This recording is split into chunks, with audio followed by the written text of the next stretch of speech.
মানুষ কেন কবিতা লেখে আমি নিজেও জানি না। জ্যোতিষীরা বলে কি শুক্র গ্রহের প্রভাবে মানুষ কবিতা লেখে। তাহলে কেউ যদি নোবেল প্রাইজ পায়, আমার মনে হয় শুক্র গ্রহকে নোবেল প্রাইজের পয়সাটা দিয়ে দেওয়া উচিত।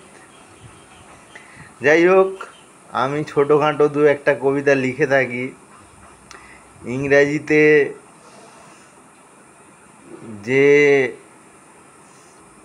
কবিতাগুলো লিখেছি ছোট ছোট, সেগুলো দু একটা শোনাচ্ছি, বাংলা ট্রান্সলেশনও করে শোনাচ্ছি।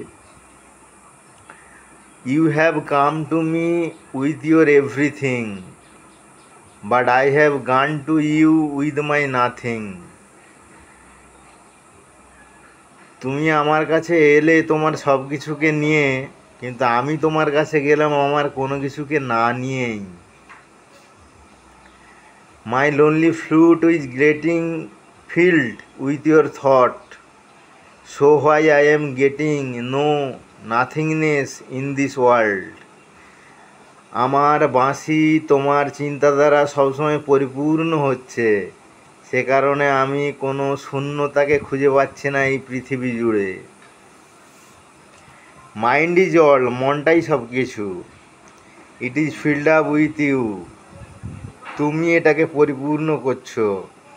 No no, I am finding out no other thing in my mind, তুমি ছাড়া আমি এই মনে আর কিছু খুঁজেই পাচ্ছি না। She came to me overcoming her religion, but I am not brave enough to accept her. সে আমার কাছে এলো তার ধর্মকেও পরিত্যাগ করে, কিন্তু আমার অত সাহস ছিল না তাকে গ্রহণ করার মতো। নমস্কার। কবিতা শুক্র গ্রহ লেখে দৈত্যগুরু শুক্রাচার্য। নোবেল প্রাইজ শুক্র গ্রহকেই দেওয়া উচিত প্রত্যেক বছর। যাই হোক, রাখছি।